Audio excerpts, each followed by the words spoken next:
guys, it's Rachel. Welcome back to my channel. So this is my first video that I have made since Taylor has become Dr. Taylor Swift. Oh my goodness. So Taylor on May 18th, which was Wednesday, she gave a beautiful speech. She gave a beautiful commencement speech at NYU. She was honored with an honorary degree in fine arts. She is now a doctor. She has an honorary doctorate degree. And I just wanted to sit here and I wanted to talk to you guys about it. I wanted to talk about the whole ceremony, and I wanted to give you guys some highlights, some keynotes from her commencement speech. I was so excited and so emotional watching this as a fan. I have loved her since Love Story, and to hear them announcing her the way they did, and by the way she was crying, I know it touched her heart too. So they were listing off that she had 9 recorded albums, 2 re-recorded albums, 3 live albums, and they were talking about how she has benefited this world for the better, and Taylor looked like she was about to cry, as was I. I found myself getting very, very emotional. So she got her honorary doctorate in fine arts. I found it so cute how she actually bent down to get her sash, I think that's what it's called, and they put it around her neck, and I thought it was so cute how she had to like bend down because she is so tall, and I just thought it was really cute how she was getting handed her honorary doctorate like diploma, and the guy was trying to shake her hand and Taylor just like wanted a hug. She is so pure. So then she gave her commencement speech to the 2022 graduating class. So Taylor had full-fledged life hacks. I feel like I have gotten a new spin on life since the speech. It was one of those speeches that you're going to replay over and over. I wrote down in no particular order these highlights. Life can be heavy, especially if you try to carry it all at once. This was one of the first quotes that she said that really stuck out to me because it's so true. If you're trying to balance life in 100 different directions, it's going to be heavy. You're going to get stressed. You're going to get overwhelmed. And I think that that was a beautiful way of putting it. Taylor always seems to know how to like say something so simple but so deep and so impactful, and that was one of the things I really gravitated towards. Take it easier on yourself. Catch and release was another topic that Taylor brought up. Catch and release. What to keep and what to release in your life. Your time is precious. Your time is absolutely precious, and don't dwell on that toxic relationship when you've been trying again to make it work. I experienced this in late 2020. A friendship failed, and I tried to keep making it happen, and eventually, with grace, after time, I came to terms with it. And I think it's important to know your worth, know what you deserve, and know what to keep in your life, know what to let go. Maybe it's, you know, a friendship, maybe it's your routine, maybe it's, I don't know, there's something in your life that you need to let go of, and it's so important to recognize that. Next thing I had was, you don't always get all the things in the bag that you selected from the menu. That is the delivery service. That is life. Again, you don't always get all the things in the bag that you selected from the menu. That is the delivery service of life. Taylor brought this up when she was talking about the pandemic. She was talking about how her college experience, that she didn't have one. She dreamed of going to college, but then she went on a radio tour with her mom. So life led her in a different path. But she was talking about how the students in the pandemic probably just wanted a normal college experience, but no one gets dealt in life everything that they select. And I thought that that was profound, because that was such a good metaphor. That was such a good way of putting it. You know, Taco Bell forgets sauce sometimes. Chick-fil-A sometimes forgets sauce that I wanted, but you don't always get what you want. And life doesn't always hand you a trophy that maybe you think you deserve. So that honestly will be in my notes for the rest of my life. That one was a really solid reminder that life doesn't always hand you what you think you deserve at that time, expect, need, offered, asked for. Life is life. The next one is, if you don't think Taylor Swift is funny, please think again. Think again, reevaluate. Go watch some compilations on YouTube. Because why can we eat salad and not grass? Taylor said this at the beginning of her speech. She was talking about how somebody taught us to dream. Somebody read books to us as a kid. Somebody taught us how to go after our dreams. And that's why everybody was there. And that's why everybody was graduating, because they were a dream chaser. And Taylor was talking about how sometimes those people that raised you probably didn't have all the questions, the answers to the questions that you asked. You know, why can you eat salad and not grass? So that was her little joke in there, but it's so true. You know, you don't always have the answers, but somebody raised you to dream and somebody raised you to ask those questions. And that's why those students were sitting in those seats, because they wanted to know. They wanted to know more. This one was also funny. Again, if you don't think Taylor Swift is funny, please reevaluate. Taylor talked about how when she was on radio tour that she thought, oh, you know, people probably think it's glamorous, but it wasn't. She was talking about how on Southwest Airlines, her and her mom would pretend to have mother-daughter fights so nobody would want to sit next to them. I personally thought that was hilarious. I got a good chuckle out of that one. So, this also goes with the catch and release, but I was literally writing notes like as I was listening to it for the third time last night. So, they're not in order. Because the other parts was like stuff I had originally like, oh, I need to write that, I need to write that, I need to write that. We do take notes from Dr. Swift. And this one was very important. Learn to live alongside cringe. Taylor was talking about how, you know, fashion trends can change. She was talking about how maybe you're wearing something right now and you look down and you're like, oh my gosh, that's very cringe, like many years later, looking at a photo.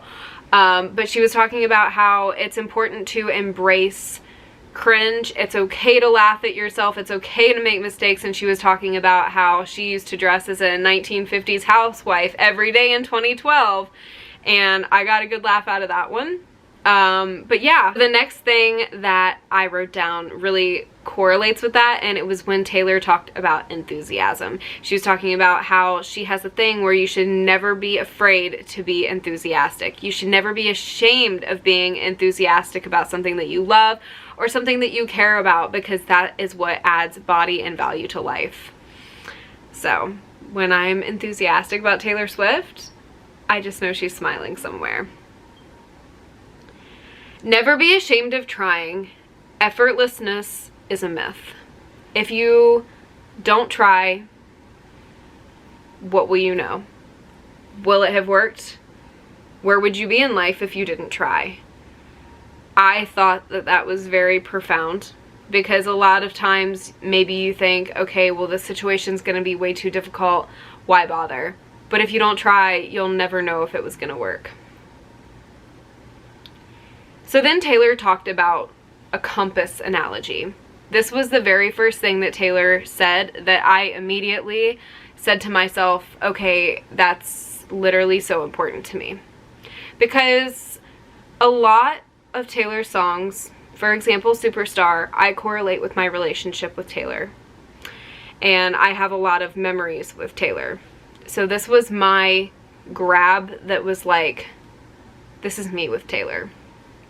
Taylor said, I started writing songs when I was 12, And since then, it's been my compass guiding my life, and in turn, my life guided my writing. So, to me, this quote meant Taylor's music has guided my life. Evermore came out when I was going through a really bad friendship breakup. Evermore cured me. Evermore helped me realize that it was okay to let go of something toxic. Folklore came out when I was trying to hold on to that. Red came out at a time where I was being bullied in middle school, and I didn't really have any friends except for maybe 2 very close friends.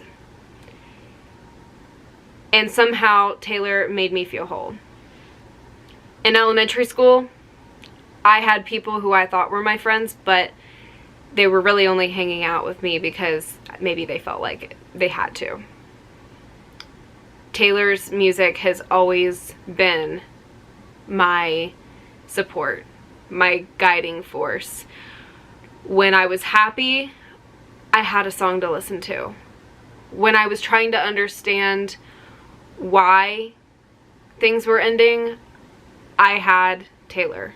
There was always a song to lean on and her to lean on. And those songs became the guiding force of my life. I have so many of them in my back pocket. I have songs for rainy days. I have songs for the brightest, most warmest summery days. I have days where I'm not feeling it. I have songs for days that I feel like I'm on top of the world. And those songs have shaped me, and I feel like I am honored. I am honored to have grown up with Taylor and have those songs in my back pocket for whenever I needed them. And I just want to make it clear that not only Taylor's songs mean the world to me, Taylor as a person means the world to me. Her words mean so much.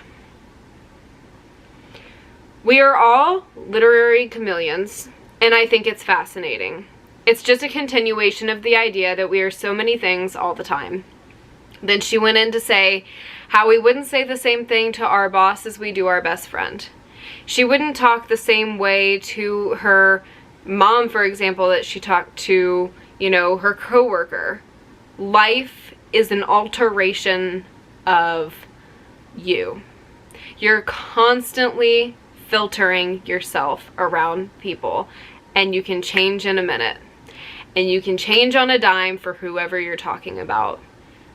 It's giving mirror ball. And that was one of the most profound things I think she said. Losing things doesn't always mean losing. I can relate this to many things in my life, but the thing that sticks out for me is a toxic relationship that I was in. I thought that losing that was going to be the worst thing that I would ever go through. I thought losing that person that I spent my free time with, not being able to call them every second, was really going to hurt me, but in return, it made me realize what I deserved. It made me realize that what was going on, the manipulation, wasn't okay. It made me realize how strong I am after I got out of that, and it made me realize so many things. I truly found myself again, and I feel like I kind of lost that for 2 years because I was constantly trying to be someone else for this person, constantly trying to impress them, constantly trying to be like, look at me, and in the end, losing that friendship was the best thing to ever happen to me. Then Taylor joked about how if she were to mess up, then you'd probably see it in the media. You'd probably see it on a headline. And she was talking about how when she was a teenager, that record label executives and people would tell her that if she screwed up, like, the perfect little angels of America would no longer be. And I thought it was absolutely hilarious because she was talking about how everybody makes mistakes. she felt like she wasn't allowed to make mistakes. And everybody makes mistakes. Everybody misspeaks. Everybody gets things wrong. And so she was talking about how, she was joking about how she thought that the little perfect angels of America would no longer be if she messed up. But everybody messes up. The last thing I put was breathe in, breathe through, breathe deep, and breathe out. And I am a doctor now, so I know how breathing works. Taylor talked about how now they were on their own, which was the great news and the bad news. You are the one who directs your life. You are the one who is going to lead the path into your life. And she said she didn't want to give any unsolicited advice because she knows how annoying that can be, but she wanted to give people life hacks instead. And I thought that was profound as well. Everything Taylor Swift says, I just want on a t-shirt and tattooed all over my arm. So on a bad day, or a moment where I'm like, okay, what am I doing with my life? Where's that Taylor Swift quote? Where is it? But they're in my notes app on my phone. But yeah, you guys, I am literally so proud of Taylor. I am so incredibly proud of her. It made me so happy to watch her graduate, and I am so grateful that NYU actually had a live stream so everybody was able to watch it if we were there or not. And yeah, you guys, it just made me so happy and so honored to be her fan. I am so grateful that I have Taylor in my life, and she truly deserved this. She's so genuine, she's so humble. She was waving to every single person like as she walked out. It just made me so happy, and her hair is so long, you guys. She looked beautiful. She looked absolutely beautiful. She made her return to TikTok as well. And yeah, you guys, I love you guys so much. Tell me what your favorite part of Taylor's speech was. If you haven't seen it, if you haven't seen her get her honorary doctorate, I will link that down below, and her speech will follow in that video. And yeah, you guys, I love you guys so much. Thank you guys so much for watching and listening to me talk about the highlights of Taylor's commencement speech, because truly it meant so much to me. And it was so meaningful to me, and I'm definitely putting one of those quotes on my graduation cap. But I love you guys. I hope this video entertained you in some way, and I sincerely hope I see you, yes, you, in the next one. Bye, guys.